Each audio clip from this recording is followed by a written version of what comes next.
guess firstly, good afternoon. And I decided to be honest with you all that I didn't really prepare much for this speech because I was so struggling with my application season, so I'm so packed that I just finished my writing this morning and now I'm super nervous, but after Mr. Simon talked to me that I could bring notes cards, I decided not to use it because I feel like I just wanted to share my story with you all simply doing so. So, based on my appearance, where do you think I'm from, for people who don't know me? Looking a bit like Chinese, but my last name is quite long as a Chinese, right? So, actually, my mother, who is from Shanghai, as must be very familiar with, is Chinese, and my dad is actually French. I also have two other sisters in my family, where on the dining table, there's always 3 different languages mixing together. And that is the kind of diverse family that I grew up with. When I brought up about the nationality of my father, who is French, instead of thinking of croissants or baguettes, this kind of like French bakeries, it's also very well known for its fragrances, which I'm very sure that some of the girls must be wearing it right now. I think it was around my middle school age where my father gifted me my very own perfume with the elevation of pure vanilla. And it was then when I was captivated by this world full of delicate scents. I would close my eyes to guess which bottle it is, or hiding in my own room trying to make my own perfume by stealing roses from my father's office that was supposed to be a surprise for my mother. And afterwards, there was one day where I started to think, what exactly is scent? Where does the scent come from in each single bottle? And it was then, after my research, I realized that that is chemistry, which I later fall in love deeply with it. So it's like the sense of the flowers that my mother used to love, and also like every single bottles of fragrances that my father gifted me, or even like quilts that has the unique scent after being exposed to sunshine. It's all just simply characteristic of chemical compounds. So my view had changed. I started to observe this world in a very different scientific perspective, where when I look up the sky towards rainbows, I don't think as a kid, which is a colorful bridge in the sky, but instead I started to think it as a refraction or dispersion of white lights. And those bottles that used to evoke my memories when my families started to become Dean aromatic skeletal formulas. So my mother started to tell me that life isn't just about the accuracy of science, but more the tenderness of art. I questioned, what role does science plays in the evolution of human? So when I watched Urban Hams, I saw this big giant mushroom cloud rose before my eyes that has changed the history. What I see is not only the tremendous power of science, but also the struggles and unwillingness of scientists after facing these kind of ethical dilemmas. I wondered, this all scientific breakthrough has to have an expense of human nature. I wondered whether all this wealth of science progress have to run over the fate of ordinary people. So at this point, you might think that I'm trying to convince you all that science is an evil, which is definitely not the case. Science cannot be simply categorized as good or bad.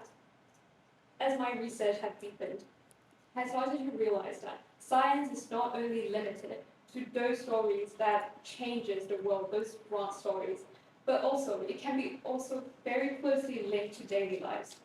Those creations that can help people to find themselves is also having those inspiring lives.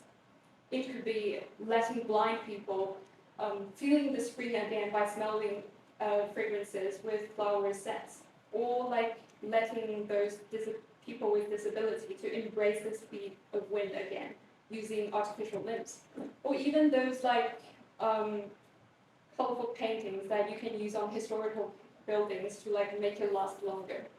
Those small but creations that is closely linked to our daily lives, to me, is the greatness of science. So afterwards, I stopped thinking that science is so bad, science not good, but instead, you might not be able to observe, but actually, when I was a teen, by the way, I'm now 18, so when I was 18, I struggled a lot with my identities, where there's a few local classmates sort of like troubled me about historical reasons, despite my complete innocence. At that point, afterwards, I joined the Downing College summer program in Cambridge University, and it was then when I started to communicate with my friends all over the world about the topic chemistry that I loved. I feel like at that moment, those moments smallly linked to each other is the value that chemistry has gifted me, and it is the redemption that chemistry has offered to me as well. So that during the past 2 years, AI has definitely spread over the internet and even in our campuses where everyone is using Douban for their homework. Try not to hide it in front of me. And it was then that it's very unrealistic to deny the fact that those silicon-based life is coexisting with us. And also, at this point, we should start thinking that what innovative task belongs to our generations? What creations that we are supposed to make?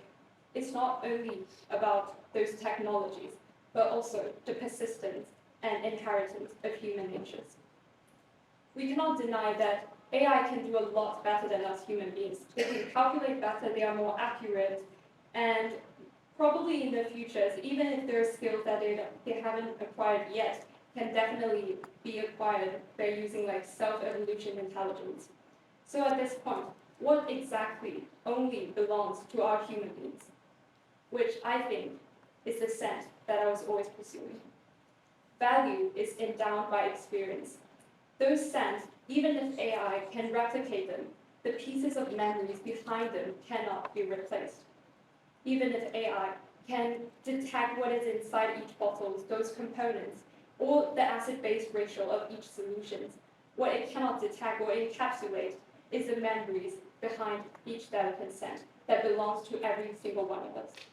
It could be, for example, the tone of your grandmother saying that you should go eat your dinner instead of lying in your bed, or it could be the fluttering of first love, or the cry of a newborn, the sadness of passing away of a loved one.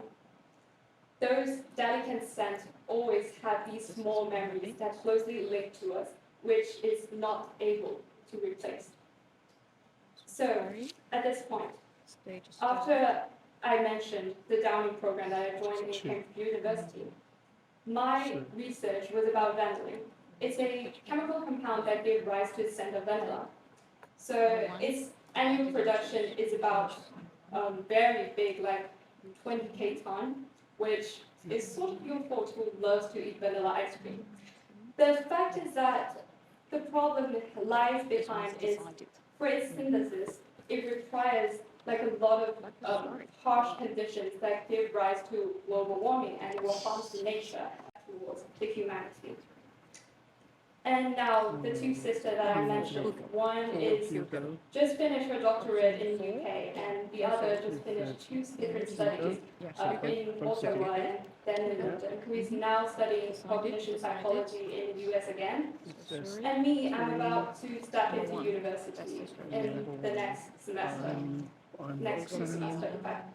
So for me, I will also continue my research towards organic chemistry. Us three holding keys in different perspectives of science, trying to open the truth in different ways. And that for us and for all of you guys who is studying science or other subjects, try to explore this world in your own way. But keep in mind, trying to be true to our original aspirations. And bear in mind that before, as a scholar, we are also individual human beings. We should pay attention to those small and delicate values behind all the scientific research. We should not let those AI or any scientific development dominate over our experience or our personal emotions. And that is what I want to talk about. Please go for it, go for your studies, and try to stain your soul with like bright and inspiring lights. That is what I want to say. Thank you.